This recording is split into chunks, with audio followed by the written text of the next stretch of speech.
ઓમ શ્રી ગણેશાય નમઃ. જય શ્રી કૃષ્ણ મિત્રો. આપણે આજે સાંભળીશું ભગવદ્ ગીતાના મહાત્મય ફળ અને શંકર પાર્વતીની વાર્તા. શંકર ભગવાન પાર્વતીજીને બધા જ ફળના મહત્વ, એના દ્રષ્ટાંત, એ ઉપરની વાર્તા સંભળાવે છે. તો એ આપણે આજે આ વિડીયોમાં સાંભળીશું. પહેલા અધ્યાયનું મહાત્મય ફળ. કૈલાસ પર્વતના પાવન શિખર પર શંકર ભગવાન અને માતા પાર્વતીજી બેઠા હતા, વાતો કરતા હતા. એ વખતે પાર્વતીજીએ શંકર ભગવાનને પૂછ્યું, હે પ્રભુ, મેં સાંભળ્યું છે કે વૈકુંઠ લોક પ્રાપ્ત કરવા માટે ભગવદ્ ગીતાનો પાઠ કરવો કે સાંભળવો એ બધા ઉપાયોમાં સર્વશ્રેષ્ઠ ઉપાય છે. તો આપ મને કૃપા કરી ગીતાજીના મહાત્મય વિશે કહો. આ સાંભળી વિષ્ણુ ભગવાનનું સ્મરણ કરી શંકર ભગવાને કહ્યું, હે દેવી પાર્વતી, એ ગીતાના લીધે જ હું ત્રણેય લોકમાં પૂંજાઉં છું.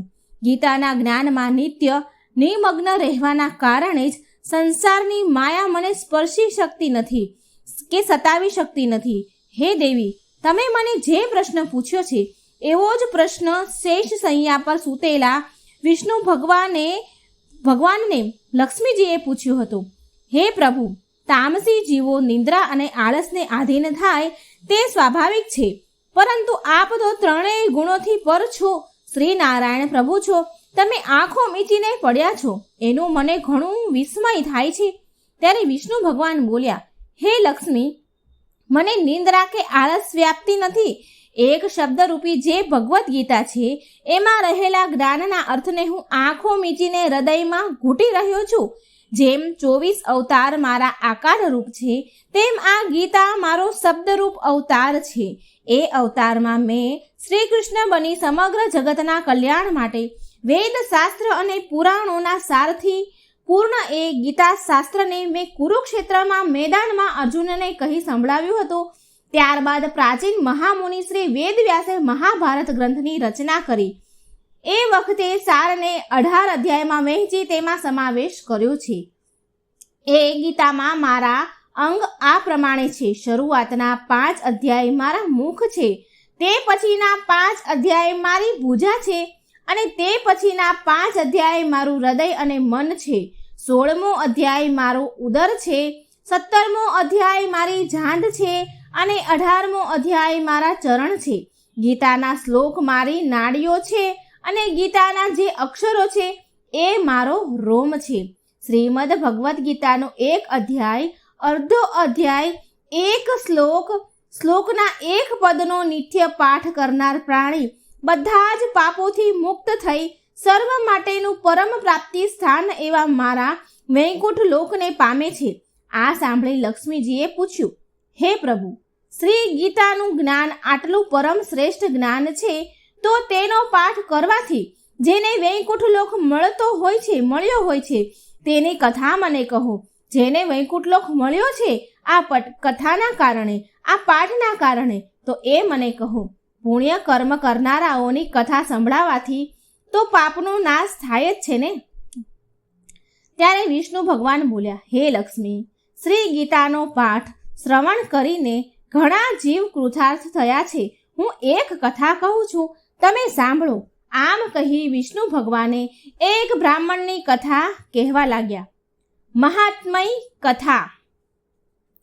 બકરીઓ ચરાવવા ઘણે જ દૂર જંગલમાં ગયો. ત્યાં તેને સાપ કરડતા.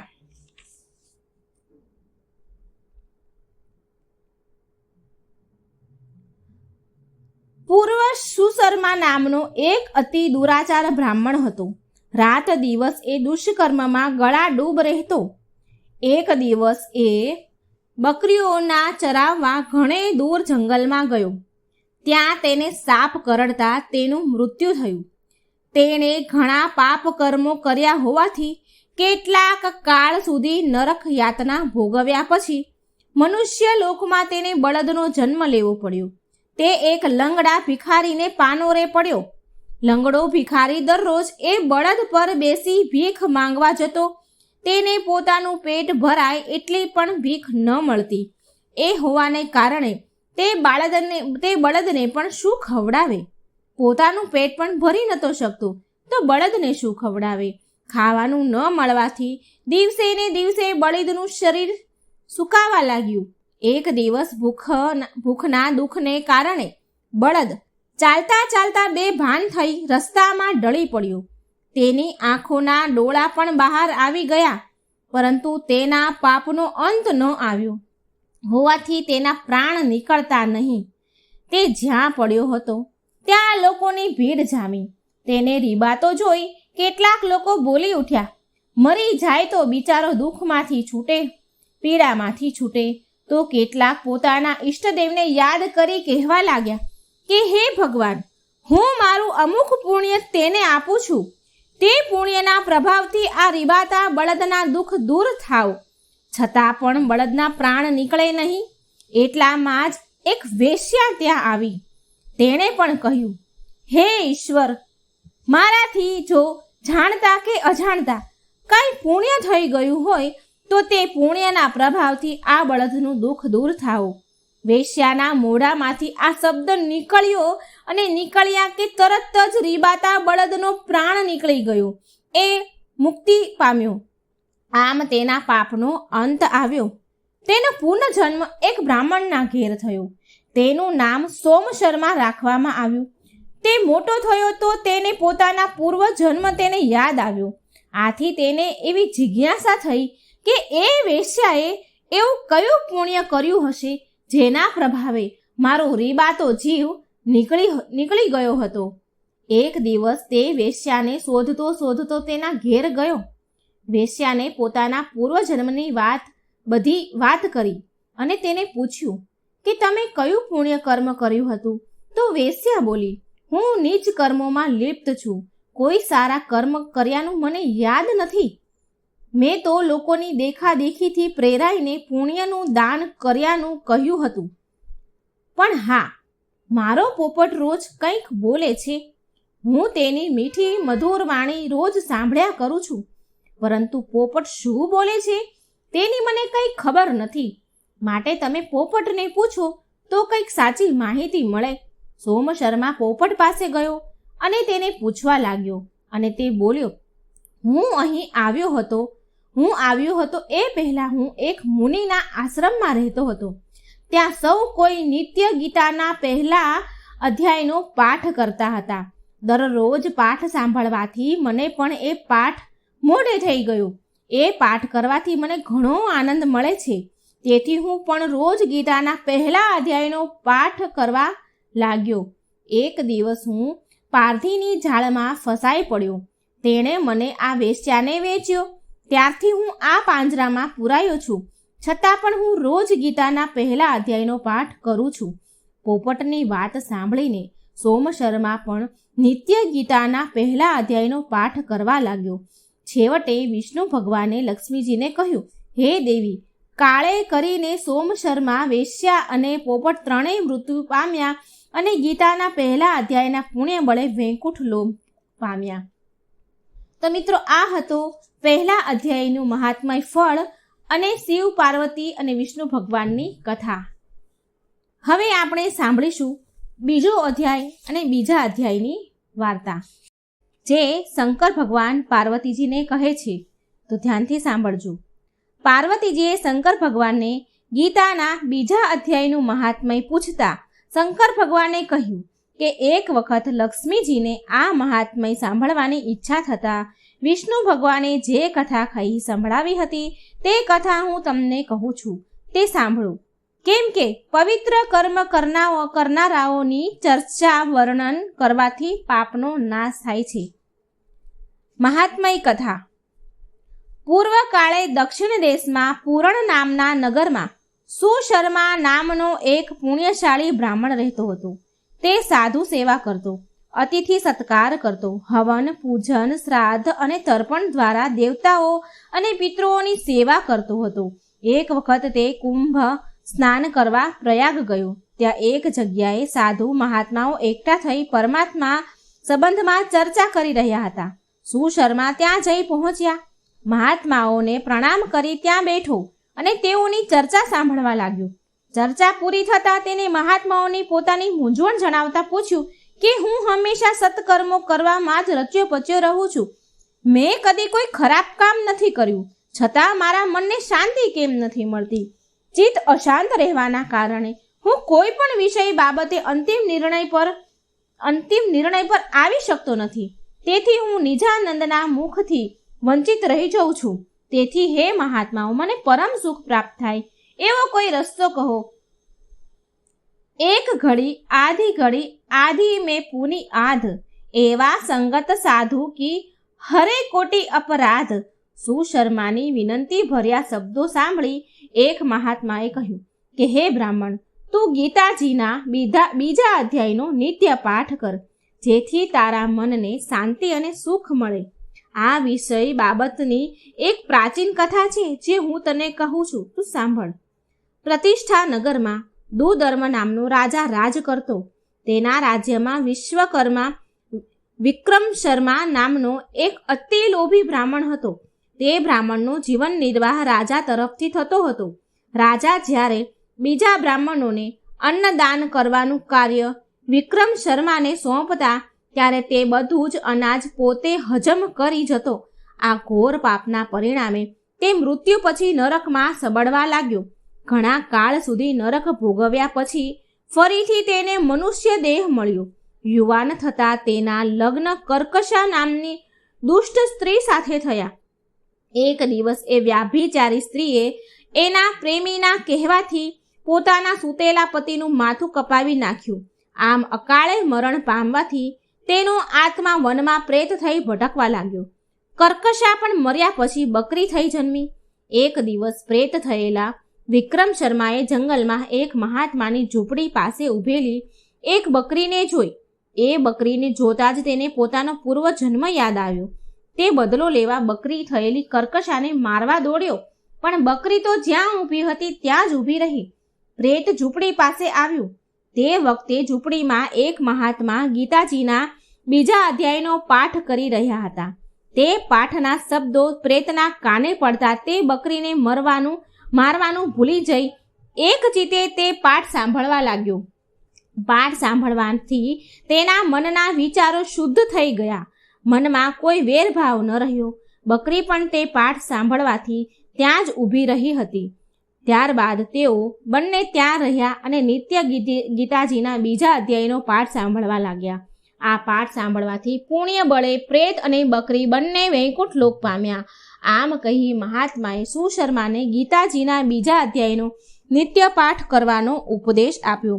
સુશર્મા નિત્ય ગીતાજીના બીજા અધ્યાયનો પાઠ કરવા લાગ્યા. તેથી તેને મનની શાંતિ મળી અને સંસારના બધા સુખ ભોગવી અંતકાળે વૈકુંઠ લોકમાં ગયા. આ હતો મિત્રો બીજા અધ્યાયનું મહાત્મય ફળ અને કથા.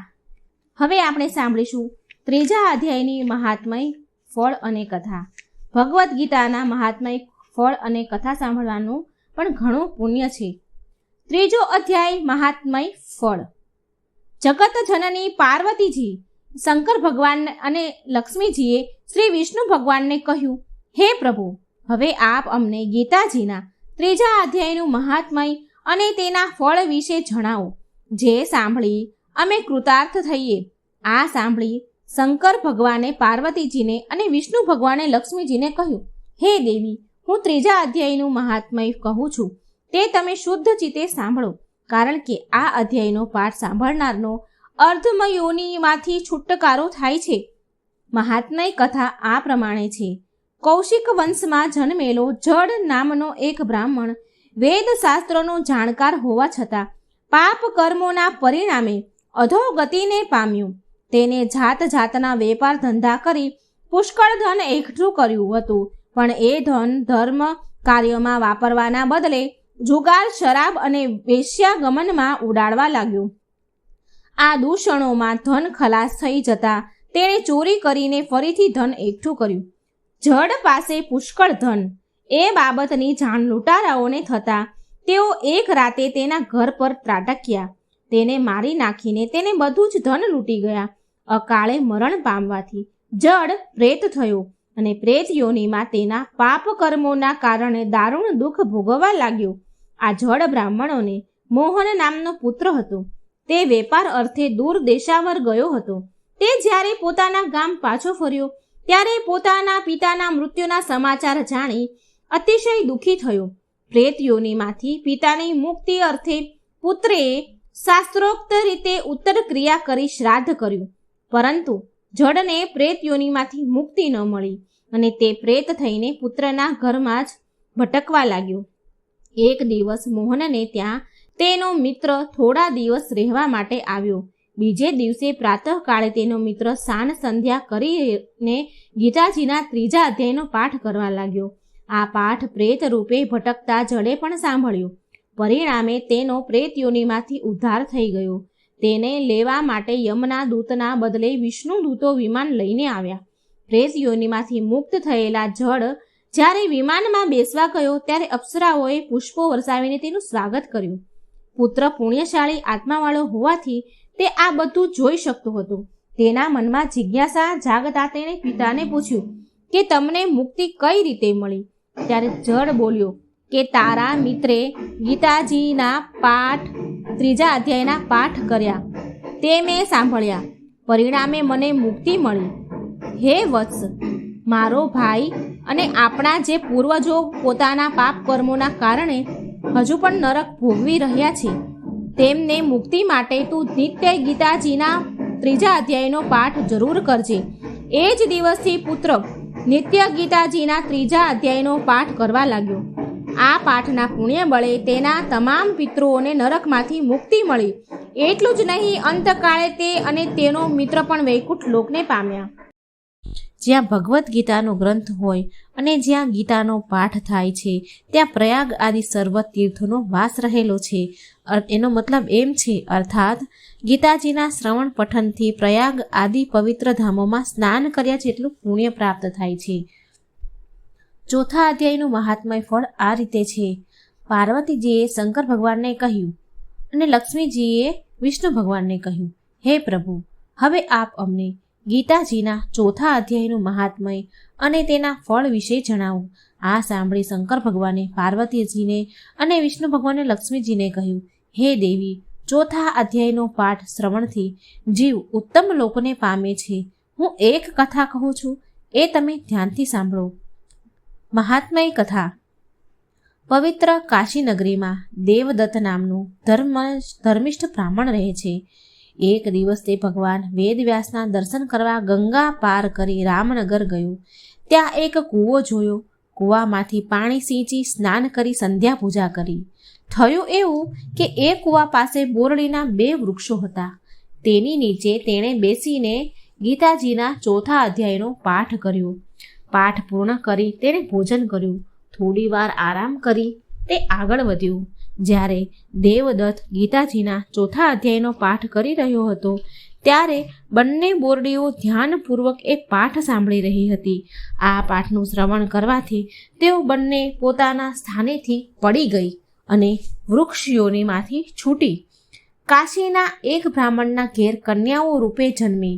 બંને રૂપાળી ગુણવાન અને ધર્મિષ્ઠ હતી. વર્ષો પછી એ 2 કન્યાઓએ દેવદત્તને જોયો. તેને જોતા જ તેને પોતાના પૂર્વજન્મનો યાદ આવી. એ બંને કન્યાઓ દેવદત્તને પ્રણામ કરી કહેવા લાગી, હે મહારાજ, તમે જ અમારા ઉદ્ધારક છો. એક સમયે રામનગરમાં કુવા પાસેના 2 બોરડીના વૃક્ષ નીચે બેસીને તમે ગીતાના 4થા અધ્યાયનો પાઠ કર્યો હતો. એ પાઠ અમે ધ્યાનપૂર્વક સાંભળ્યો હતો અને આ પુણ્યના બળે અમે ઋષિના શાપમાંથી મુક્ત થયા અને વૃક્ષયોનીમાંથી છૂટી આ મનુષ્ય અવતાર પ્રાપ્ત થયો. હવે અમારા તે પહેલા પૂર્વજન્મનો વૃત્તાંત પણ સાંભળો. અગાઉના જન્મે અમે બંને સ્વર્ગની અપ્સરાઓ હતી. સ્વર્ગમાં નૃત્ય ગાન કરી નિત્ય ઇન્દ્રની પ્રશંસા પ્રાપ્ત કરતી. અમને રૂપનું ઘણું જ અભિમાન હતું. એક દિવસ અમે પૃથ્વી પર વિહાર કરવા આવ્યા ત્યારે ગોદાવરી નદીના કિનારે છિન્નાપાપ નામના સ્થળે અમે સત્યપતા નામના ઋષિને ઘોર તપ કરતા જોયા. આ ઋષિનું તપ જોઈ ઇન્દ્ર પણ ગભરાઈ ગયા અને તેમને પોતાના ઇન્દ્રાસન જતું રહેવાનો ભય લાગ્યો.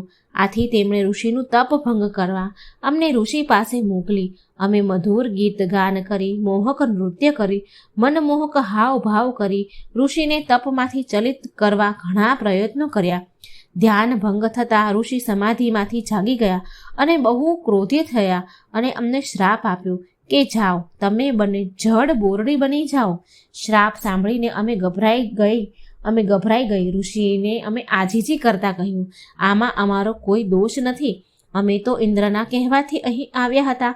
ઋષિને અમારા ઉપર દયા આવી એટલે તેમણે કહ્યું, જ્યારે તમે ગીતાજીનો 4થો અધ્યાય સાંભળશો ત્યારે જ તમારી મુક્તિ થશે. આ સાંભળી દેવદત્તે પણ તે બંને કન્યાઓને ગીતાજીના 4થા અધ્યાયનો નિત્ય પાઠ કરવાનું કહ્યું. બંને કન્યાઓ નિત્ય પાઠ કરવા લાગી. આ પાઠના પુણ્ય બળે બંને કન્યાઓ મૃત્યુ પછી સ્વર્ગમાં પાછી ફરી અને દેવદત્ત પણ અંતકાળે વૈકુંઠ લોક પામ્યો. અહીં 4થા અધ્યાયની મહાત્મય કથા પૂર્ણ થઈ. હવે આપણે સાંભળીશું ભાગવદ્ ગીતાના 5મા અધ્યાયની મહાત્મય કથા. પાર્વતીજી શંકર ભગવાનને કહે છે અને લક્ષ્મીજી વિષ્ણુ ભગવાનને કહે છે, હે પ્રભુ, હવે આપ અમને ગીતાજીના 5મા અધ્યાયનું મહાત્મય અને તેના ફળ વિશે અમને જણાવો. આ સાંભળી શંકર ભગવાને પાર્વતીજીને અને વિષ્ણુ ભગવાને લક્ષ્મીજીને ગીતાજીના 5મા અધ્યાયનો પાઠ કરનારા મનુષ્યના સ્પર્શ માત્રથી અધમ જીવનો ઉદ્ધાર થાય તે જણાવે છે. માટે આ અધ્યાયનું મહાત્મય વિશેષ છે. આ બાબતે એક કથા હું કહું છું, તે તમે સાંભળો.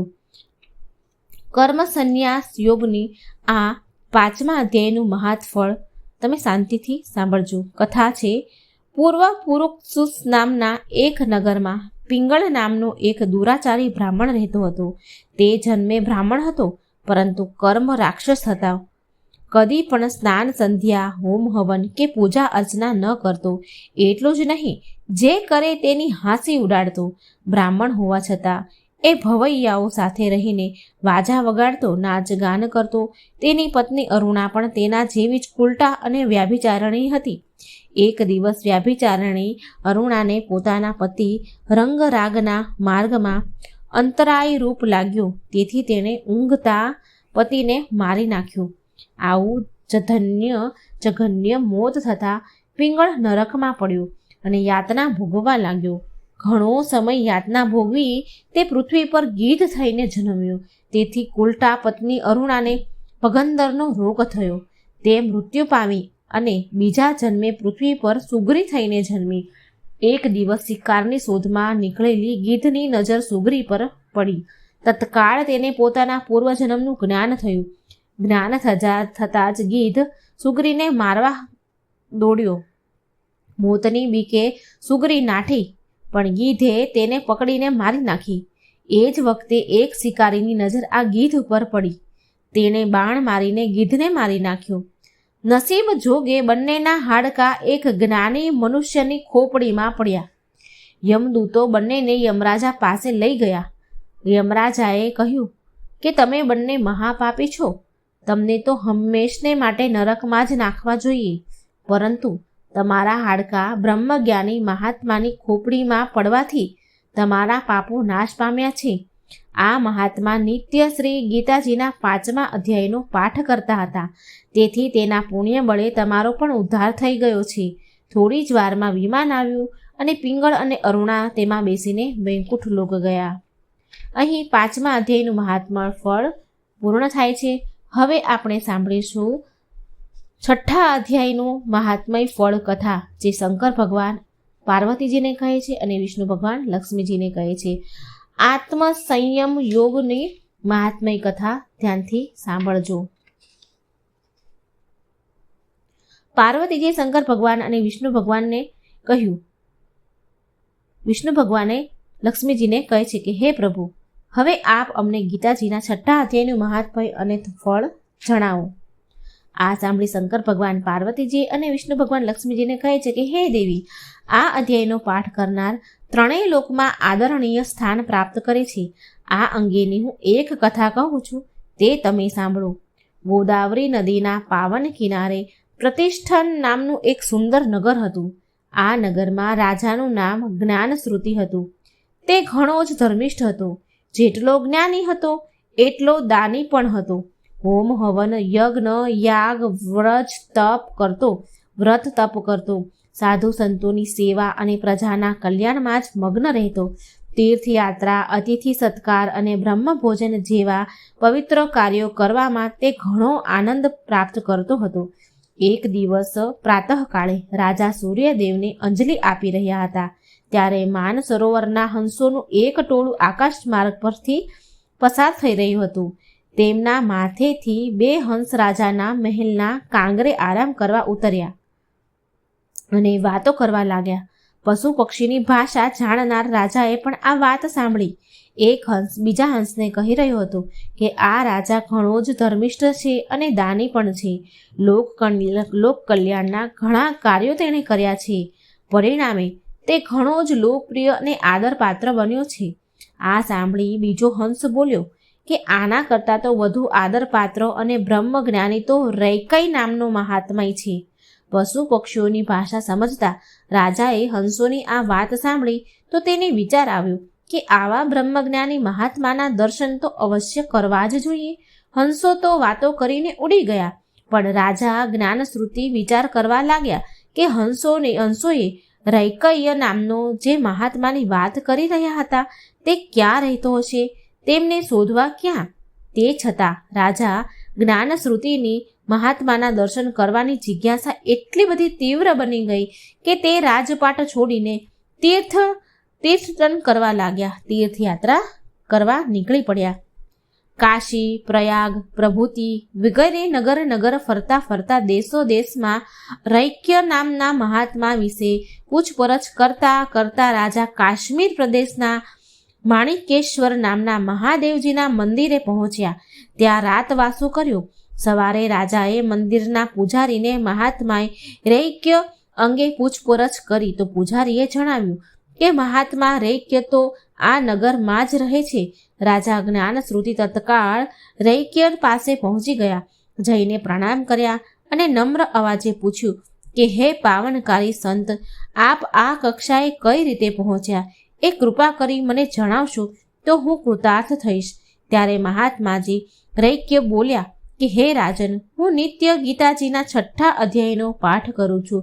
તે પાઠના પુણ્ય બળે હું આ સિદ્ધિ પ્રાપ્ત કરી શક્યો છું.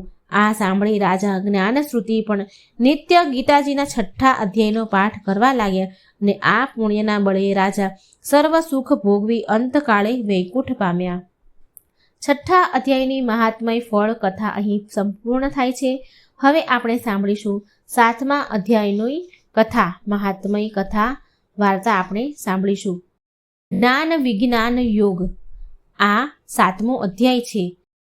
પાર્વતીજી શંકર ભગવાન અને લક્ષ્મીજી વિષ્ણુ ભગવાનને કહે છે કે પ્રભુ, હવે આપ અમને ગીતાજીના 7મા અધ્યાયની મહાત્મય ફળ વિશે જણાવો. આ સાંભળી શંકર ભગવાને પાર્વતીજીને અને વિષ્ણુ ભગવાને લક્ષ્મીજીને કહ્યું કે હે દેવી, હું તમને ગીતાજીના 7મા અધ્યાયનું મહાત્મય કહું છું, તે સાંભળો. મહાત્મય કથા આ પ્રમાણે છે. પાટલીપુત્ર નામના નગરમાં એક શંકુકર્ણ નામનો બ્રાહ્મણ રહેતો હતો. તેને 3 પુત્રો હતા. શંકુકર્ણ વેપાર કરીને સુખેથી ગુજરાન ચલાવતો હતો. એકવાર તેને વધુ ધન કમાવા માટે પરદેશ જવાનો વિચાર કર્યો. તેણે પોતાના પુત્રને ખબર પડી કે એ રીતે પોતાનું બધું જ ધન એક ખાડામાં ખોદી દીધું. પછી તે વહાણ લઈને ઉત્તર દિશા તરફ નીકળી ગયો. દુર્ભાગ્યે બન્યું એવું કે પરદેશમાં સાપ કરડવાથી શંકુકર્ણ મૃત્યુ પામ્યો. અકાળે મૃત્યુ થવાથી તેનો જીવ તેના દાટેલા ધનમાં અટકી રહ્યો. આથી તે સાપ બનીને જ એ જગ્યાએ ધન દાટેલું હતું ત્યાં ધનનું રક્ષણ કરવા લાગ્યો. એક દિવસ સર્પયોનીની પારાવાર પીડા સહન ન થતા તેણે પોતાના પુત્રને સપનામાં આવી વાત કરી કે હે પુત્ર, હું સર્પયોનીમાં પારાવારા પીડા ભોગવી રહ્યો છું. મને મુક્તિ અપાવો માટે તું મને મુક્તિ અપાવ, મારો ઉદ્ધાર કરો. આ વાત સાબિત રૂપે શંકુકર્ણ પોતે જ્યાં ધન દાટ્યું હતું તે જગ્યા તેને દેખાડી. જોગાનું જોગ. 3 ભાઈઓએ એક સાથે જ સપનું જોયું. હવે બન્યું એવું કે વચલા પુત્રના મનમાં બધું જ ધન એકલા જ હડપી લેવું હોય એવી એની ઈચ્છા જાગી. તેણે સવાર પડવાની રાહ પણ ન જોઈ. એ તો રાતોરાત પોતાની પત્નીને સાથે લઈને સપનામાં તેના પિતાએ જે જગ્યા દેખાડી હતી ત્યાં પહોંચી ગયો.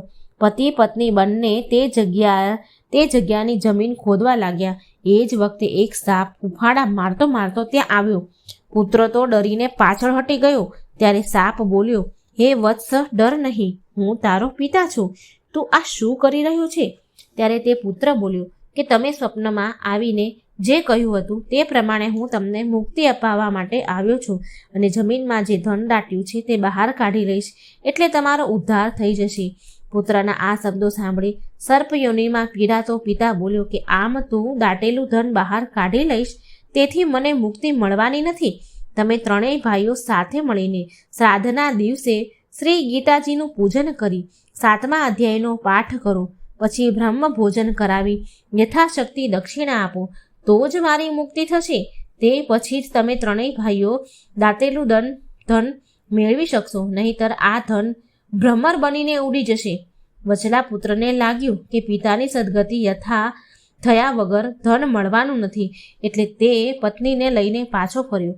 ઘેર જઈને પોતાના બંને ભાઈઓએ વિગતે વાત કરી. ત્રણેય ભાઈઓએ શ્રાદ્ધના દિવસે 5 વિદ્વાન બ્રાહ્મણોને બોલાવ્યા, શ્રી ગીતાજીનું પૂજન કર્યું અને બ્રાહ્મણો પાસે જ ગીતાજીના 7મા અધ્યાયનો પાઠ કરાવ્યો. પછી બ્રહ્મ ભોજન કરાવી યથાશક્તિ દક્ષિણા આપી બ્રાહ્મણોને વિદાય કર્યા. આ કાર્યના પુણ્ય બળે શંકુકર્ણ સર્પયોનીમાંથી મુક્ત થયો અને સ્વર્ગલોકમાં ગયો.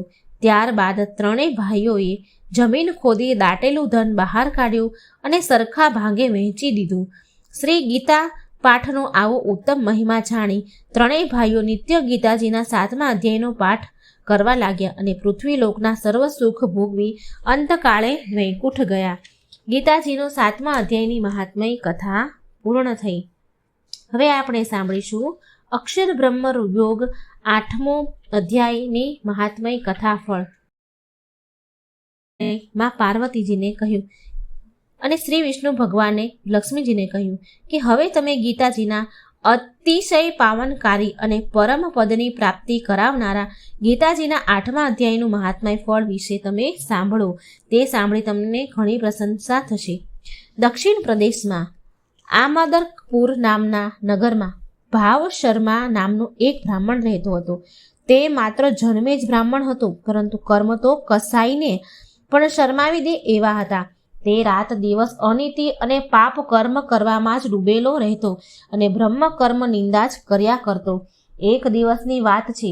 ભાવ શર્માએ પુષ્કળ તાળી પી લીધી.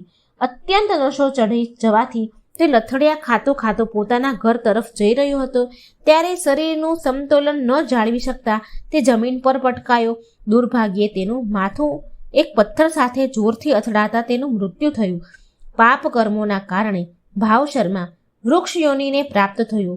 તે જ સ્થાને તાડનું વૃક્ષ બનીને નિવાસ નાખતો, પીડા ભોગવતો, પોતાના પાપ કર્મોને યાદ કરી આંસુ વહાવા લાગ્યો.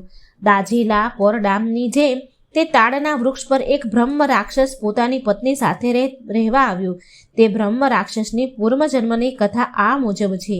તે બ્રહ્મ રાક્ષસ કુશીબલ નામનો બ્રાહ્મણ હતો. તે વેદાંગના તત્વોને જાણનારી, સર્વશાસ્ત્રોના જ્ઞાતા અને સદાચારી હતો.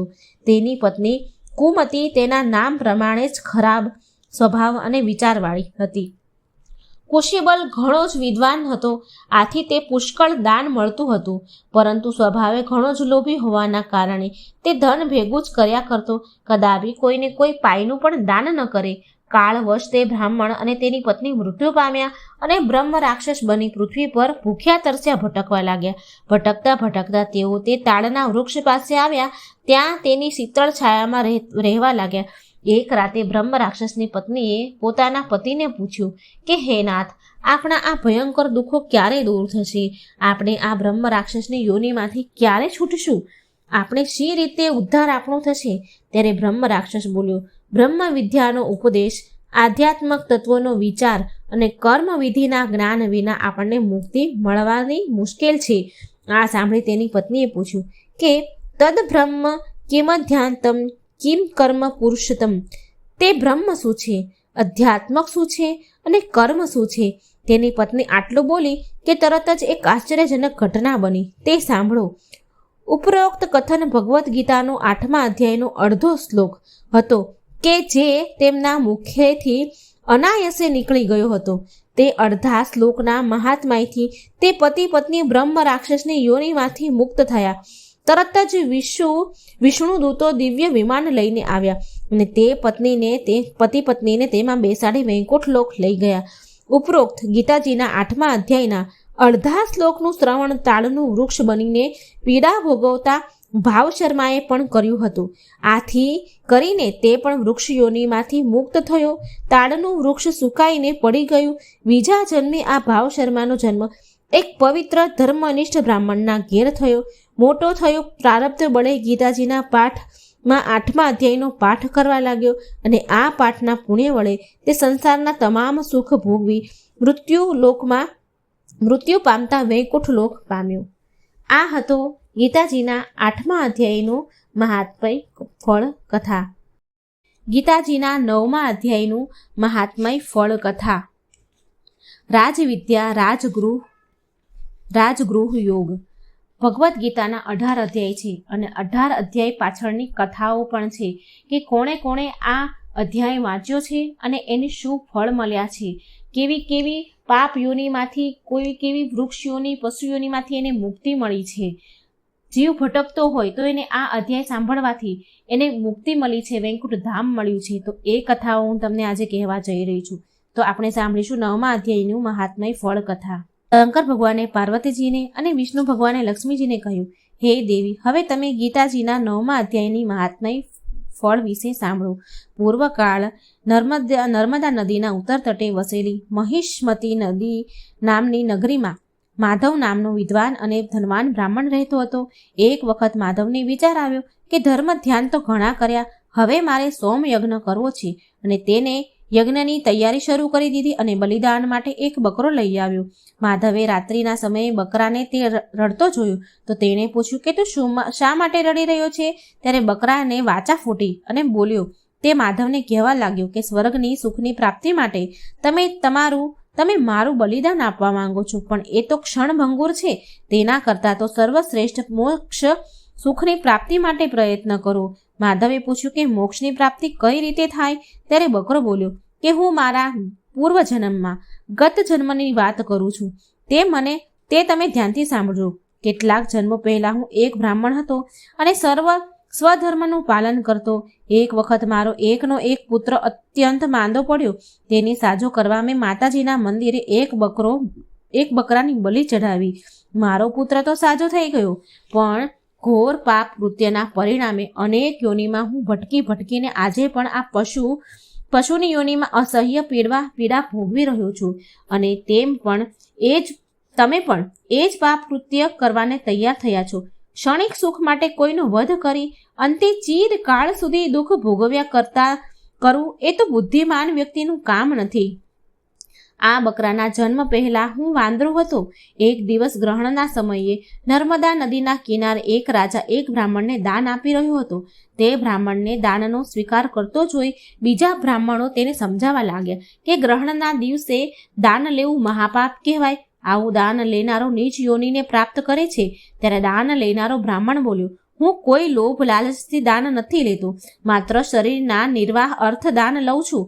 વળી હું નિત્ય ગીતાજીના 9મા અધ્યાયનો પાઠ કરું છું, જેનાથી મારા તમામ પાપનો નાશ થાય છે. આમ કહીને બકરો બોલ્યો કે હે બ્રાહ્મણ, એ સમયે હું પણ ઝાડ પાસે બેઠો હતો. મેં આ વાત સાંભળી હતી. તમે મારું બલિદાન આપવાના બદલે ગીતાજીના 9મા અધ્યાયનો પાઠ કરો તો તમારા અને મારા બંનેનો ઉદ્ધાર થશે. માધવને બકરીની વાત ગમી, સાચી લાગી. તેણે ગીતાજીના 9મા અધ્યાયનો પાઠ કર્યો. આ પાઠનું શ્રવણ કરતાં જ બકરો પશુઓનીમાંથી મુક્ત થઈ ગયો. આ જોઈ માધવે જીવનભર નિત્ય 9મા અધ્યાયનો પાઠ કરવાનો પવિત્ર સંકલ્પ કર્યો. આ પાઠના પુણ્ય બળે માધવ પૃથ્વી પરના સમસ્ત સુખ ભોગવી અંતકાળે વૈકુંઠ લોક પામ્યો. 9મો અધ્યાયનું મહાત્મય ફળ કથા અહીં સંપૂર્ણ થાય છે. હવે આપણે સાંભળીશું વિભૂતિ યોગ 10મો અધ્યાયની મહાત્મય ફળ કથા. આ મહાત્મય કથા પૂરી ધ્યાનથી સાંભળજો. કૈલાસ નિવાસી શંકર ભગવાને પાર્વતીજીને અને ક્ષીરસાગરમાં શેષ શૈયા પર શયન કરનારા શ્રી વિષ્ણુ ભગવાને લક્ષ્મીજીને કહ્યું કે હે દેવી, હવે હું ગીતાજીના 10મા અધ્યાયના મહાત્મય ફળ વિશેની પરમ પાવન કથા કહું છું, તે તમે સાંભળો. પવિત્ર કાશી નગરીમાં એક બ્રહ્મજ્ઞાની તપસ્વી બ્રાહ્મણ રહેતો હતો. તે નિત્ય બ્રહ્મ મુહૂર્તે સ્નાન કરી શ્રી કાશી વિશ્વનાથના મંદિરે દર્શન કરવા જાય. દર્શન કરીને તે ત્યાં જ ધ્યાનમાં બેસે. આ જોઈ મારા ભૃંગી નામના ગણે મને જિજ્ઞાસાવશ મને પૂછ્યું કે હે પ્રભુ, આ બ્રાહ્મણ કોણ છે? તેણે એવું કર્યું તપ, હોમ કે જપ કર્યા છે કે જ્યારે તે ધ્યાનમાં બેસે છે ત્યારે આપ તેને સન્મુખ પ્રગટ થાવ છો, તેમજ ડગલે ને પગલે તેને સહાય કરવા તત્પર બનો છો? આ સાંભળીને મેં કહ્યું, હે વત્સ, આ જાણવા માટે આ બ્રાહ્મણના ગયા જન્મની વાત હું કહું છું, તે સાંભળ. એક સમયની વાત છે. કૈલાસ પર્વત પર હું બેઠો હતો. એ સમયે કાળા રંગનો એક હંસ એક સુંદર તાજું કમળ લઈને આવ્યો. કમળ મારા ચરણમાં મૂકી મને પ્રણામ કર્યા. મેં તેને મારી પાસે બેસાડ્યો અને પૂછ્યું, હે હંસ, તું કોણ છે? તારા શરીરનો રંગ શ્વેતના બદલે કાળો કેમ છે? તું મારી પાસે જે હેતુથી આવ્યો હતો તે મને જણાવ. ત્યારે તે હંસ બોલ્યો, હે ભગવાન, આપ તો સર્વજ્ઞ છો. આપનાથી તો ક્યાં કંઈ છુપાયેલું છે? કંઈ છુપાતું નથી. છતાં પણ આપ પૂછો છો તો હું બતાવું છું. મને બ્રહ્માજીનું વાહન સમજો. એક દિવસ હું આપના દર્શન કરવાની ઈચ્છાથી બ્રહ્મલોકમાંથી ઉડતો આવી રહ્યો હતો.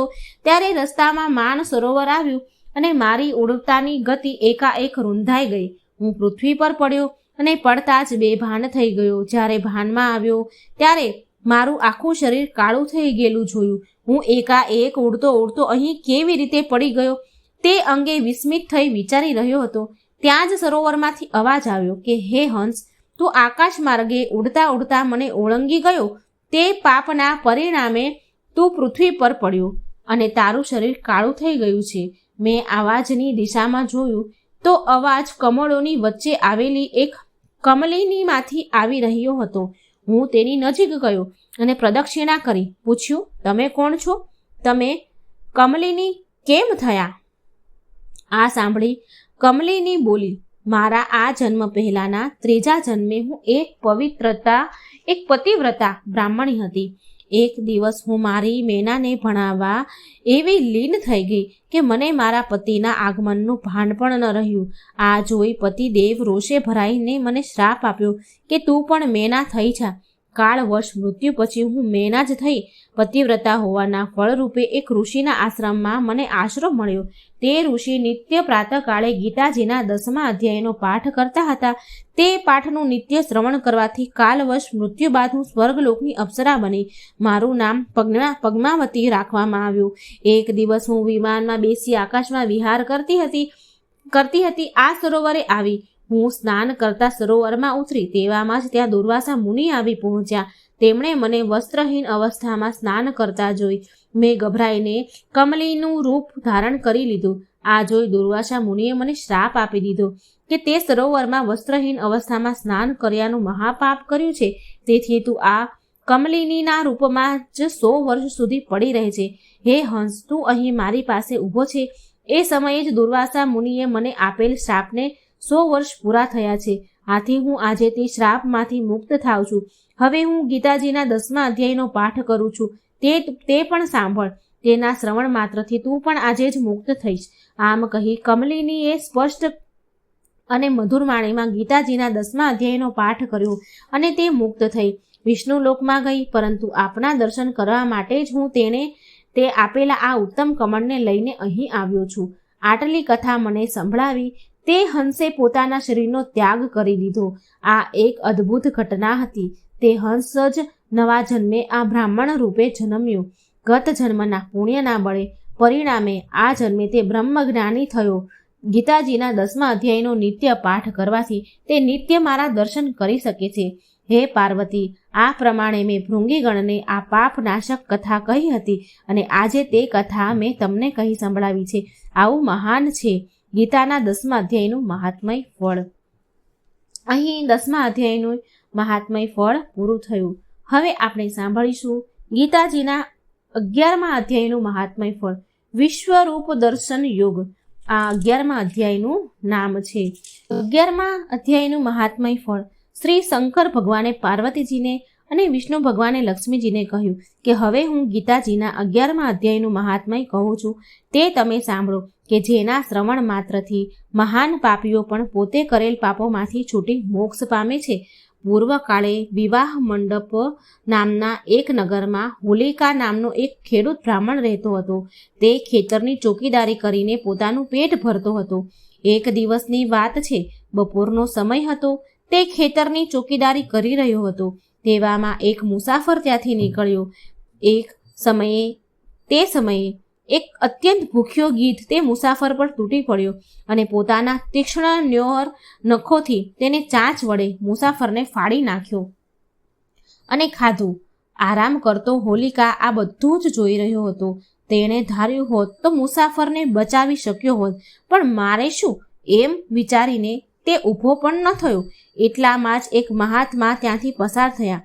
ગીધ મુસાફરને મારીને ખાઈ રહ્યો હતો. આ જોઈ મહાત્માના મનમાં તિરસ્કાર જાગ્યો અને તેમણે હોલિકાને શ્રાપ આપતા કહ્યું, તને ધિક્કાર છે, તું ઘણો નિર્દયી છે.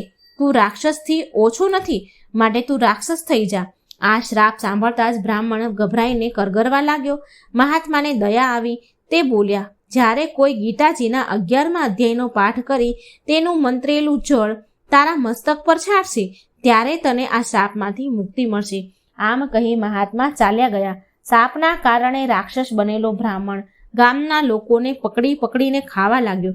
આથી ત્રાસી ગયેલા ગામના લોકોએ ભેગા થઈ બ્રહ્મ રાક્ષસને વિનંતી કરી કે તું ધર્મશાળામાં જઈને રહે, ત્યાં જે રાતવાસો કરે તેનો તું ભોગ લેજે. બ્રહ્મ રાક્ષસે ધર્મશાળામાં ધામા નાખ્યા. ત્યાં જે મુસાફર આવતા તેને તે મારીને ખાઈ જતો. એક દિવસ એક બ્રાહ્મણે આ ધર્મશાળામાં રાતવાસો કર્યો. સવારે તેને જીવતો જોઈ ચોકીદાર અને ગામ લોકોનો વિસ્મયનો પાર ન રહ્યો. બ્રાહ્મણ જાણકાર છે એમ માની ચોકીદારે આ બ્રાહ્મણને થોડા દિવસ ધર્મશાળામાં રહેવાની વિનંતી કરી. બ્રાહ્મણ રોકાઈ ગયો. બન્યું એવું કે ચોથા દિવસે સાંજે ચોકીદારના પુત્રનો મિત્ર ગામમાં આવ્યો. ચોકીદાર તેને જાણતો ન હતો. આથી ચોકીદારે તેને અન્ય મુસાફરોની સાથે ધર્મશાળામાં મોકલી દીધો. ચોકીદારના પુત્રને પોતાનો મિત્ર ધર્મશાળામાં ઉતર્યો છે આ વાતની ખબર પડતા તે પોતાના જીગરી મિત્રને બચાવવા માટે ધર્મશાળામાં ગયો. પરંતુ બ્રહ્મ રાક્ષસ અન્ય મુસાફરોની સાથે પણ તેને મારીને ખાઈ ગયો. આ જોઈ ચોકીદારના હોશ ઉડી ગયા. તે રાક્ષસને કરગરીને કહેવા લાગ્યો કે મારા પુત્રને તમે જ તેના મિત્રને તું સજીવન કર. તું આ બ્રાહ્મણને નથી મારતો તો આ બંનેને શા માટે માર્યા? ત્યારે બ્રહ્મ રાક્ષસ બોલ્યો કે આ બ્રાહ્મણ નિત્ય ગીતાજીના 11મા અધ્યાયનો પાઠ કરે છે, પરિણામે હું તેને મારીને ખાઈ નથી શકતો. જો આ બ્રાહ્મણ ગીતાજીના 11મા અધ્યાયના મંત્રથી 7 વાર અભિમંત્રિત કરેલ જળ મારા પર છાંટે તો મારો ઉદ્ધાર થઈ જશે. આ સાંભળી ધર્મિષ્ઠ બ્રાહ્મણે તત્કાળ ગીતાજીના 11મા અધ્યાયથી જળને અભિમંત્રિત કરી રાક્ષસ પર છાંટ્યું તો બ્રહ્મ રાક્ષસનો તેની યોનિમાંથી ઉદ્ધાર થયો. સાથે 2 મિત્રોને પણ મુક્તિ મળી ગઈ. વૈકુંઠ લોકમાંથી દૂતો વિમાન લઈને તેડવા આવ્યા. આ જોઈને ચોકીદાર રડતો પુત્રને રોકવા લાગ્યો. આથી પુત્ર બોલ્યો કે ગીતાજીના 11મા અધ્યાયનું શ્રવણ કરવાથી અમને મુક્તિ મળી છે. વળી આ સંસારમાં તો સૌ કોઈ પોતાના કર્મ અનુસાર આવે છે અને જાય છે. આજે અમે જઈએ છીએ, કાલે તમારે જવાનું છે. કેટલીક વાર તમે મારા અને હું તમારો પુત્ર રહી ચૂક્યા છીએ, માટે હવે તમે મુક્તિનો ઉપાય કરો. ગીતાજીના 11મા અધ્યાયનો પાઠથી આ બ્રહ્મ રાક્ષસના જેવાનો પણ ઉદ્ધાર થઈ ગયો છે. તો મેં જોયું ને, હવે તમે પણ નિત્ય ગીતાજીના 11મા અધ્યાયનો પાઠ કરવાનો સંકલ્પ કરો. આમ કહીને તે ચાલ્યો ગયો. ચોકીદાર નિત્ય ગીતાજીના 11મા અધ્યાયનો પાઠ કરવા લાગ્યા અને અંતકાળે મૃત્યુ પામ્યા બાદ વૈકુંઠ લોકને પામ્યા. આ ગીતાજીના 11મા અધ્યાયની મહાત્મય કથા પૂરું થયું. અમને સાંભળીશું ભગવદ્ ગીતાના 12મા અધ્યાયનું મહાત્મય ફળ કથા. ત્યાં ભગવદ્ ગીતાનો ગ્રંથ હોય અને જ્યાં ગીતાના પાઠ થાય ત્યાં પ્રયાગ આદિ સર્વ તીર્થનો વાસ રહેલો હોય છે. અર્થાત ગીતાજીના શ્રવણ માત્રથી પ્રયાગ આદિ પવિત્ર ધામોમાં સ્નાન કર્યા જેટલું પુણ્ય ફળ મળે છે. અને આ ગીતાના અધ્યાયનો વાંચવાથી, એનું મહાત્મય કથા ફળ વાંચવાથી આપણા પાપો બળીને ભસ્મ થાય છે અને આ લોકમાં બધું જ સુખ ભોગવીને, સર્વ સુખ ભોગવીને ભગવાનના વૈકુંઠ ધામમાં આપણને વાસ મળે છે. માટે આપણે આ ભાગવદ્ ગીતાના અધ્યાય સાંભળવા પણ ખૂબ જરૂરી છે અને મહાત્મય કથા પણ સાંભળવું જરૂરી છે. એક એક અધ્યાયના શું મહત્વ છે એ બધું જ આ કથાઓમાં મહાત્મય ફળમાં જાણવા મળશે. અત્યાર સુધી આપણે 11 અધ્યાય સાંભળ્યા. હવે 12મા અધ્યાયનું મહાત્મય ફળ કથા સાંભળીશું. અધ્યાય 12 ભક્તિ યોગ. શંકર ભગવાને પાર્વતીજીને અને વિષ્ણુ ભગવાને શ્રી લક્ષ્મીજીને કહ્યું કે હવે તમે ગીતાજીના 12મા અધ્યાયનું અદ્ભુત મહાત્મા ફળ અને તેના ફળ વિશે સાંભળો. મહાત્મયની કથા આ રીતે છે.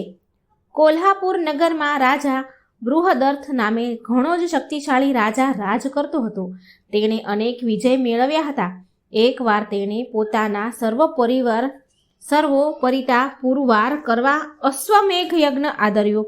શાસ્ત્રોક્ત વિધિ મુજબ તેણે યજ્ઞના પંચકલ્યાણી ઘોડાને છૂટો મૂક્યો. સાથે તેનું સૈન્ય પણ ગયું. દુર્ભાગ્યવશ બન્યું એવું કે ઘોડો પાછો ફરે અને યજ્ઞ પૂર્ણ થાય તે પહેલાં જ રાજાનું મૃત્યુ થયું. યજ્ઞ અધૂરો ન રહે તે માટે રાજાના પુત્રએ શાસ્ત્રાજ્ઞોની આજ્ઞાથી રાજાના શરીરને તેલમાં સાચવી રાખ્યું. થોડા સમય પછી યજ્ઞનો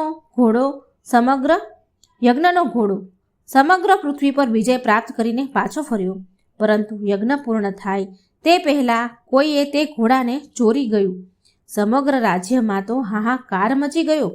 રાજાનો પુત્ર કુળદેવીના મંદિરે જઈ પ્રાર્થના કરવા લાગ્યો કે હે માતા, આ કઠિન ધર્મ સંકટમાંથી મારો અને મારા પરિવારનો, મારા પિતાનો ઉદ્ધાર કરો. અશ્વમેઘનો ઘોડો મને પાછો મેળવી આપો, જેથી હું યજ્ઞ પૂરો કરી મારા પિતા પ્રત્યેની મારી ફરજ પૂરી કરું. ત્યારે માતાજી બોલ્યા કે મારા મંદિરના દ્વારે એક બ્રાહ્મણ બેઠો છે. તે મારી આજ્ઞાથી તારા બધા કામ પૂરા કરી દેશે. રાજાનો પુત્ર મંદિરના દ્વાર પર બેઠેલા તપસ્વી બ્રાહ્મણ પાસે ગયો અને પ્રણામ કરી ચૂપચાપ ઊભો રહ્યો. ત્યારે બ્રાહ્મણ બોલ્યો કે માતાજીએ તને મારી પાસે મોકલ્યો છે ને, ચિંતા ન કર, હવે હું તારા બધા જ કામ પૂરા કરું છું. આમ કહી મંત્ર વેતા બ્રાહ્મણે બધા દેવતાઓને પોતાની પાસે બોલાવ્યા. રાજાના પુત્રએ જોયું તો બધા દેવતાઓ હાથ જોડી થરથર કાપતા ઊભા હતા. બ્રાહ્મણે બધા દેવતાઓને કહ્યું કે રાતના સમયે દેવરાજ ઇન્દ્રે અશ્વમેઘ યજ્ઞના ઘોડાને ચોરીને બીજે કાંઈક મૂકી દીધો છે. તે ઘોડાને તત્કાળ અહીં હાજર કરો. દેવતાઓએ તરત જ ઘોડાને હાજર કરી દીધો. બ્રાહ્મણે તેઓની જવાની આજ્ઞા આપી. આ બધું જોઈ વિસ્મય પામેલો રાજાનો પુત્ર બ્રાહ્મણના ચરણોમાં પડી તેની અદ્ભુત શક્તિ તથા સામર્થ્યના ગુણગાન ગાવા લાગ્યો અને એ વિનંતી કરવા લાગ્યો અને બોલ્યો કે હે સાધુ શ્રેષ્ઠ, મારા પિતા બૃહદર્થ અશ્વમેઘ યજ્ઞનો આરંભ કરી દૈવયોગે મૃત્યુ પામ્યા છે. હજુ સુધી એમનું શરીર તેલમાં સાચવીને રાખ્યું છે મેં. આપ કૃપા કરી તેમને સજીવન કરો તો યજ્ઞ નિર્વિઘ્ન પૂર્ણ થાય. બ્રાહ્મણને દયા આવી ગઈ. તેણે જળ મંત્રીને રાજાના શબ પર છાંટ્યું તો રાજા તત્કાળ સજીવન થઈ ગયું. બાજુમાં ઊભેલા બ્રાહ્મણને જોઈ પૂછ્યું કે હે ધર્મ સ્વરૂપ, તમે કોણ છો? તો રાજાના પુત્રએ બધી જ હકીકત કહી સંભળાવી. રાજાએ પોતાને જીવદાતા દેનાર બ્રાહ્મણને નમસ્કાર કરીને પૂછ્યું, ક્યાં પુણ્યથી આપને આ અલૌકિક શક્તિ પ્રાપ્ત થઈ છે? તો બ્રાહ્મણ મધુર વાણીમાં બોલ્યો કે આ શક્તિ તો મને ગીતાજીના 12મા અધ્યાયનો નિત્ય પાઠ કરવાથી પ્રાપ્ત થઈ છે. રાજા બૃહદર્થે યજ્ઞ પૂર્ણ કર્યો તે દિવસથી તે નિત્ય ગીતાજીના 12મા અધ્યાયનો પાઠ કરતો રહ્યો. એ પુણ્યના બળે અંતકાળે તે સદેહે વૈકુંઠ લોક પામ્યો. 12મા અધ્યાયનું મહાત્મય કથા ફળ અહીં સંપૂર્ણ થાય છે. હવે આપણે સાંભળીશું 13મા અધ્યાયનું મહાત્મય ફળ. ક્ષેત્રજ્ઞ યોગ. આ અધ્યાય 13મો છે. આ અધ્યાયનું મહાત્મય ફળ કથા શંકર ભગવાન પાર્વતીજીને અને વિષ્ણુ ભગવાન લક્ષ્મીજીને કહે છે કે હવે તમે ગીતાજીના 13મા અધ્યાયનું મહાત્મય અને ફળ કેવું મહાપુણ્યદાયી છે તથા પરમ પદની પ્રાપ્તિ કરાવનારું છે તે તમે સાંભળો. દક્ષિણ પ્રદેશમાં તુંગભદ્રા નદીના તીરે હરિહરપુર નામનું એક નગર હતું. આ નગરમાં હરિદીક્ષિત નામનો એક બ્રાહ્મણ રહેતો હતો. નામ પ્રમાણે જ તે અતિ ધાર્મિક વૃત્તિવાળો હતો. સદાય પવિત્ર આચરણ કરવાવાળો હતો અને વિદ્વાન હતો. પરંતુ દુર્ભાગ્યે તેની પત્ની નખશીખ, અધર્મી, ઉલટા અને વ્યાભિચારણી હતી. તે હંમેશા પતિ સાથે ઝઘડ્યા કરતી, પતિના સગા સંબંધીઓ અને મિત્રો સાથે અયોગ્ય વ્યવહાર કરતી. જ્યારે હરિદીક્ષિત ગામમાં કોઈને ત્યાં ધાર્મિક વિધિ કરવા કે કામ અર્થે ઘરની બહાર જતો, ત્યારે તેની પત્ની પરપુરુષને ઘેર બોલાવીને રંગ રાગ માણતી. આ બ્રાહ્મણીના પાપનો ઘડો ભરાઈ જતા તેને ભયંકર રોગ લાગુ પડ્યો. ઘણા ઉપાય અજમાવવા છતાંય તે સાજી ન થઈ અને રેબાઈને મરી ગઈ.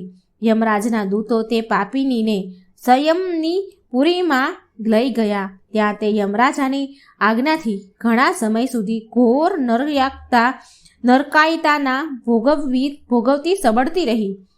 છેવટે તે એક ચાંડાલના ઘેર પુત્રી થઈને જન્મી.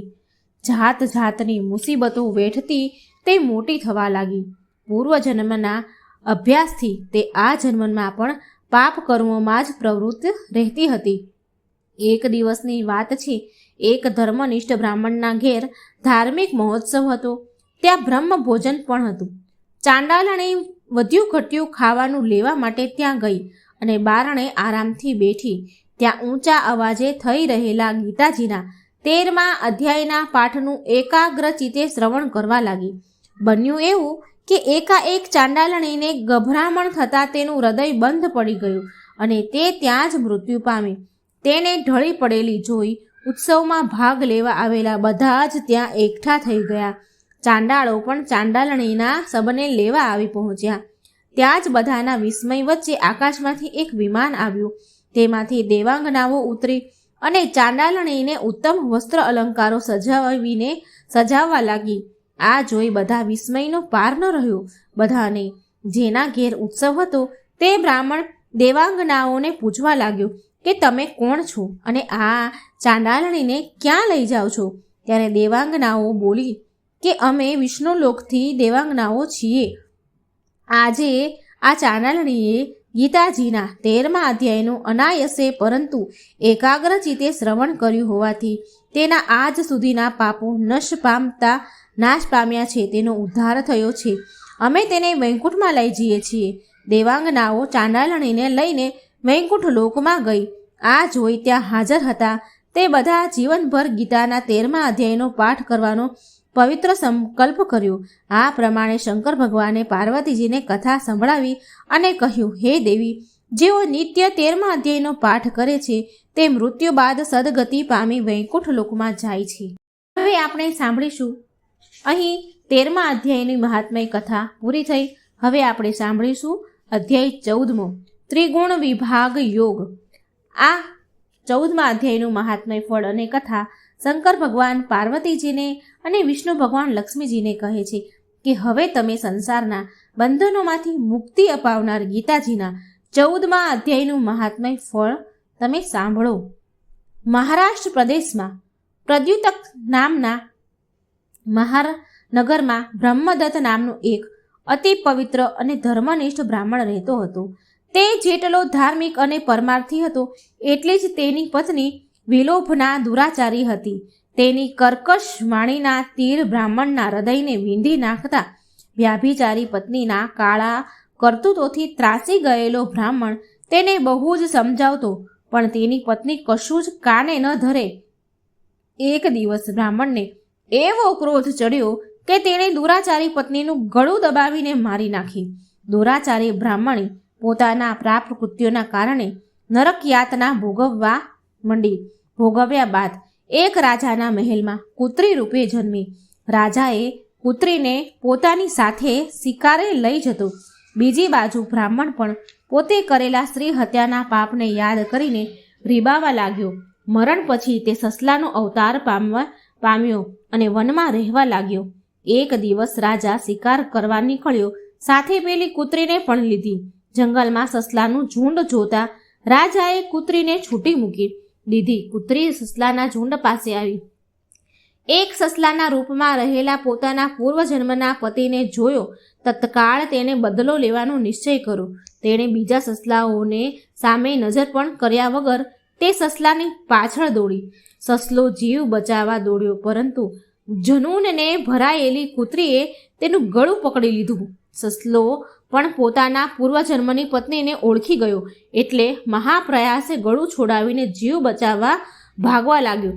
ભાગતો ભાગતો સસલો વત્સ મુનિના આશ્રમે પહોંચી ગયો અને વધુ પડતા ગભરાહટથી ત્યાં જ મૃત્યુ પામ્યો.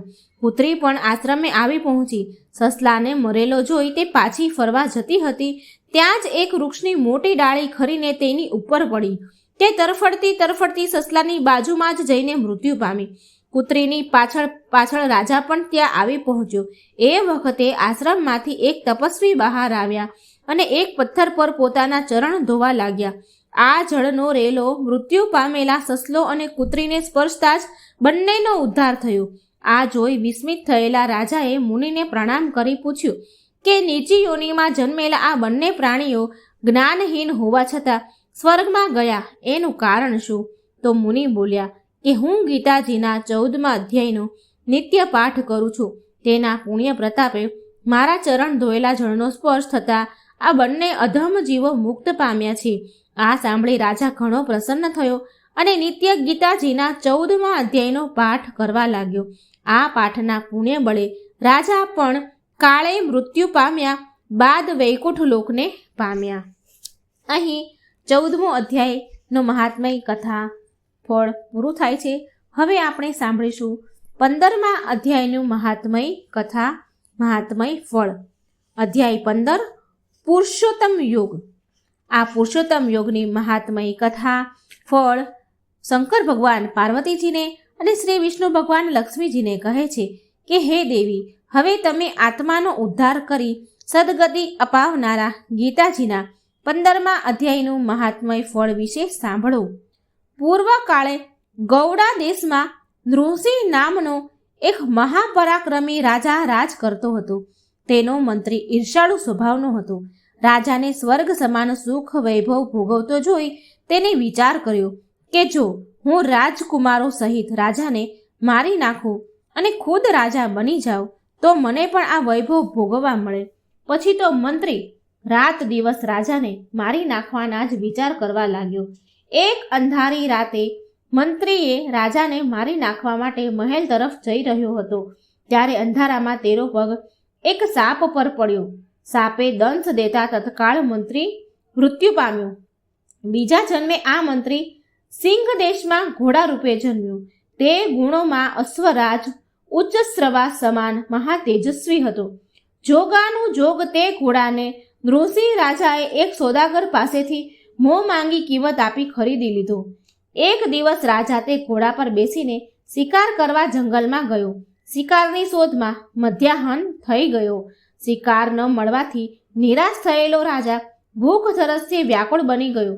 ત્યાં જ તેની નજર એક ઋષિના આશ્રમ પર પડી. રાજાએ ત્યાં જઈ પાણી પીધું. તેના મુખ પરનું તેજ જોઈ ઋષિ જાણી ગયા કે આ કોઈ રાજકુળનો જ છે અને ભૂખ્યો છે. ઋષિએ રાજાને ભોજન કરાવ્યું અને આશ્રમમાં જ આરામ કરવાનું કહ્યું. રાજા આડા પડખે થઈને આરામ કરવા લાગ્યો. દર્ભશૈયા પર તેને ઊંઘ ન આવી એટલે દિવાલ પર લખેલા ગીતાજીના 15મા અધ્યાયનો પાઠ વાંચવા લાગ્યો. આ પાઠ તેને બહુ ગમી ગયો. તેની વારંવાર વાંચીને યાદ કરવા લાગ્યો. 8-10 વખત વાંચતા તેને આખો પાઠ મોઢે થઈ ગયો. સાંજ પડતા રાજાએ પોતાના નગર ભણી પાછા જવાની તૈયારી કરી, પરંતુ તેનો ઘોડો ઘાસ ખાતો હતો. તેથી તે ઘોડાને પંપાળતો ગીતાજીના 15મા અધ્યાયનો પાઠ કરવા લાગ્યો. પાઠ પૂર્ણ થતાં જ ઘોડાનું મૃત્યુ થયું. રાજાને ઘણી નવાઈ લાગી. તેણે આ વિશે ઋષિને પૂછ્યું તો ઋષિએ જણાવ્યું કે હે રાજન, આ ઘોડો ગયા જન્મે તારો મંત્રી હતો. તે તને પુત્રો સહિત મારી નાખીને તારું રાજ છીનવી લેવા ઈચ્છતો હતો. આ પાપથી તેનું અકાળે મૃત્યુ થયું અને આ જન્મે ઘોડા રૂપે જન્મ્યો. આપના મુખેથી અનાયસે ગીતાના 15મા અધ્યાયનો પાઠ સાંભળતા જ પશુયોનિમાંથી મુક્ત થઈને સ્વર્ગલોકમાં ગયો. આ અદ્ભુત કથન સાંભળીને વિસ્મિત થયેલો રાજા નૃસિંહ મહેલે પાછો ફર્યો. મોટા રાજકુમારોનો રાજ્યાભિષેક કરી રાજ સિંહાસન પર બેસાડી તેને રાજા તરીકે જાહેર કર્યો. ત્યારબાદ રાજા નૃસિંહે ગીતાજીના 15મા અધ્યાયનો નિત્ય પાઠ કરવા લાગ્યા. આ પાઠના પુણ્ય પ્રતાપે તે મૃત્યુ પછી વૈકુંઠ લોક પામ્યા. 15મા અધ્યાયનું મહાત્મય ફળ કથા અહીં સંપૂર્ણ થાય છે. ભગવદ્ ગીતાના 16મા અધ્યાયની મહાત્મય કથા ફળ. 16મો અધ્યાય છે દેવાસુર સંપ દ્વિભાગ્ય યોગ. આ 16મા અધ્યાયનું મહાત્મય ફળ કથા શંકર ભગવાન પાર્વતીજીને અને વિષ્ણુ ભગવાન લક્ષ્મીજીને કહે છે કે હવે તમે રોગ, ભય અને શોકનાશક ગીતાજીના 16મા અધ્યાયનું મહાત્મય ફળ વિશે સાંભળો. સૌરાષ્ટ્ર નગરમાં ખડગબાહુ નામનો રાજા રાજ કરતો હતો. તે ઘણો જ ભલો અને ઇન્દ્ર સમાન પરાક્રમી. એક દિવસની વાત છે. પ્રાતઃકાળનો સમય હતો. રાજા ઝરૂખામાં બેઠો હતો. એવામાં તેની નજર એક ગાંડા તૂર થઈ ગયેલા હાથી પર પડી. હાથી સૂંઢ ઉલાળતો, ધરતી ધ્રુજવતો દોડતો હતો. લોકો ચીસો પાડતા, જીવ બચાવવા નાશ ભાગ કરતા હતા. સૈનિકો હાથીને ભાલાની નોક મારીને તેને પકડવા માટે દોડતા હતા. તેવામાં રાજાની નજર હાથી જે દિશામાં જઈ રહ્યો હતો તે જ દિશામાં આવતા એક બ્રાહ્મણ ઉપર પડી. રાજાને લાગ્યું કે હમણાં જ ગાંડો હાથી બ્રાહ્મણને કચડી મારી નાખશે. સૈનિકો પણ બ્રાહ્મણને ખસી જવા બૂમો પાડવા લાગ્યા. પરંતુ બ્રાહ્મણ તો આગળ વધતો જ રહ્યો. બધાના આશ્ચર્ય વચ્ચે બ્રાહ્મણને જોતા જ ગાંડો હાથી શાંત થઈ ગયો. એટલું જ નહીં, બ્રાહ્મણને જવા માટે તેણે ખસીને રસ્તો પણ કરી આપ્યો. આ જોઈ રાજાએ તત્કાળ પેલા બ્રાહ્મણને બોલાવ્યો અને પ્રણામ કરીને પૂછ્યું કે હે ભૂદેવ, તમે કઈ વિદ્યા જાણો છો? તમે ગાંડા હાથીને કઈ રીતે વશ કર્યો? ત્યારે બ્રાહ્મણ બોલ્યો કે હું તો એક કઈ વિદ્યા નથી જાણતો. માત્ર ને માત્ર ગીતાજીના 16મા અધ્યાયનો નિત્ય પાઠ કરું છું. એક પાઠના પ્રભાવથી જ ગાંડા હાથીએ શાંત થઈને મને રસ્તો કરી દીધો. આ સાંભળીને રાજા ખડગબાહુ ઘણો પ્રસન્ન થયો અને નિત્ય એકાગ્ર ચિત્તે ગીતાજીના 16મા અધ્યાયનો પાઠ કરવા લાગ્યો. એક દિવસ રાજા લાવ લશ્કર લઈને જંગલમાં શિકાર કરવા ગયો. ત્યાં તેણે એક મંદોંતના હાથીને જોયો. તાનમાં આવી ગયેલો હાથી તૌતિંગ વૃક્ષને મૂળમાંથી ઉખાડીને હુંકાર કરતો હતો. હાથીનું આવું રૌદ્ર રૂપ જોઈ રાજાની સામે આવેલો સૈનિક જીવ બચાવવા મુઠ્ઠી વાળીને ભાગી ગયો. પણ રાજા નાસી છૂટવાના બદલે હાથીને સામે ગયો. તેને જોતા તોફાને ચડેલો હાથી શાંત થઈ ગયો અને સૂંઢ ઊંચી કરીને રાજાને પ્રણામ કરવા લાગ્યો. આ બનાવ પછી રાજાની ગીતાજી પરની શ્રદ્ધા અનેક ગણી વધી ગઈ. તેણે શિકાર કરવાનો ત્યાગ કર્યો અને નિત્ય બ્રહ્મ મુહૂર્તમાં અખંડપણે ગીતાજીના 16મા અધ્યાયનો પાઠ કરવા લાગ્યો. આ પાઠના પુણ્ય પ્રભાવે તે 100 વર્ષનું નિરોગી આયુષ્ય ભોગવી અંતકાળે વૈકુંઠ લોકમાં ગયો. ભગવદ્ ગીતાના 16મો અધ્યાયનો મહાત્મય ફળ કથા અહીં સંપૂર્ણ થઈ. હવે આપણે સાંભળીશું 17મો અધ્યાયનું મહાત્મય ફળ કથા. અધ્યાય 17 શ્રદ્ધાત્રય વિભાગ યોગ. આ 17મો અધ્યાય છે, જેનું મહાત્મય ફળ શંકર ભગવાન પાર્વતીજીને અને વિષ્ણુ ભગવાન લક્ષ્મીજીને કહી રહ્યા છે કે હવે તમે ગીતાજીના 17મા અધ્યાયનું મહાત્મય ફળ વિશે સાંભળો. મહાત્મય કથા આ રીતે છે. રાજા ખડગબાહુને એક પુત્ર હતો. તેના એક પ્રિય સેવકનું નામ દુશાસન હતું. રાજકુમારને તે અતિ પ્રિય હોવાના કારણે મહેલના તમામ સુખ ભોગવતો હતો. એક દિવસ દુશાસને હાથી પર સવારી કરવાની ઈચ્છા થતાં તે હસ્તિશાળામાં ગયો.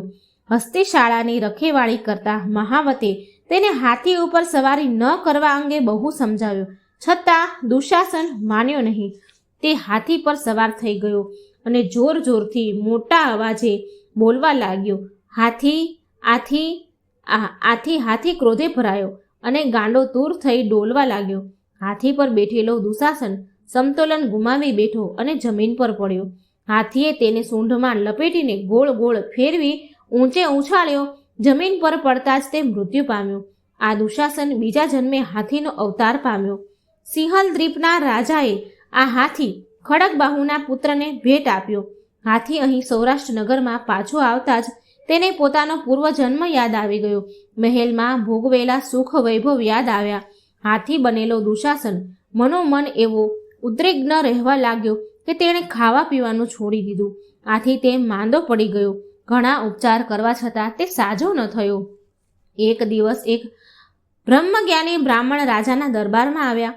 રાજાના મુખ પર વિષાદ જોઈ તેણે પૂછ્યું તો રાજાએ પોતાના હાથીની માંદગીની વાત કરી. બ્રાહ્મણ ઘણો જ્ઞાની હતો.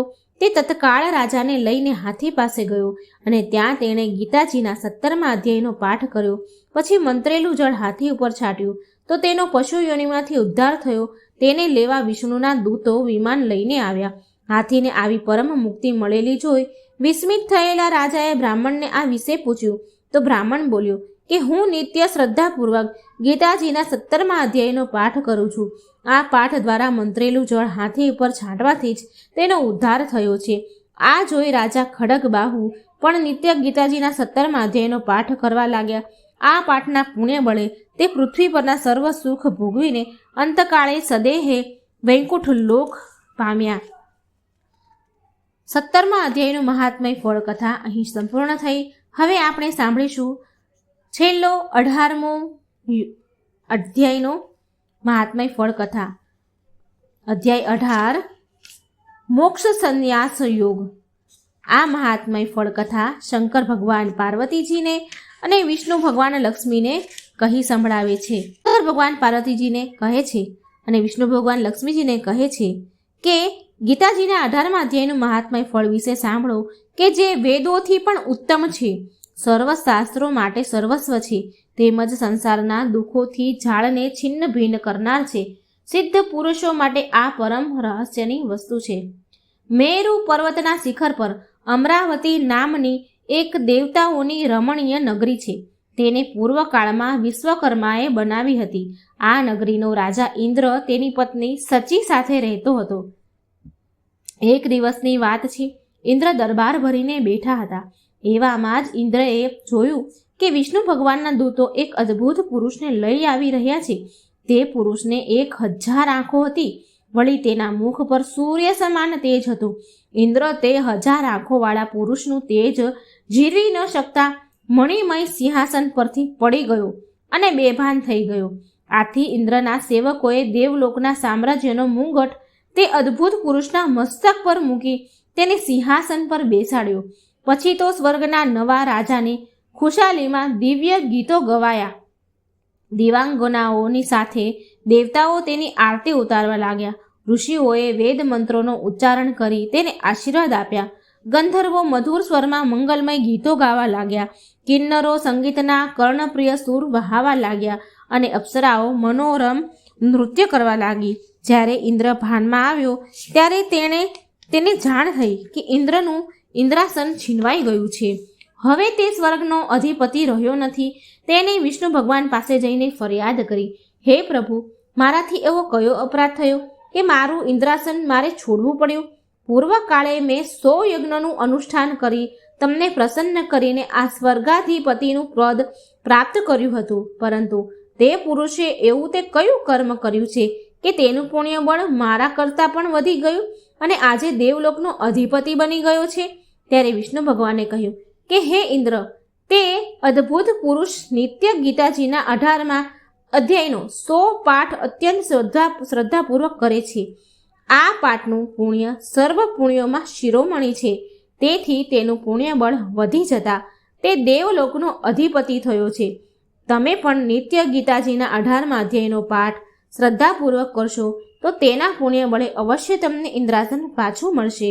વિષ્ણુ ભગવાનના આ વચનો સાંભળી ઇન્દ્ર ગોદાવરી તટ પર જઈને ગીતાજીના 18મા અધ્યાયનું નિત્ય 100 પાઠ કરવા લાગ્યા.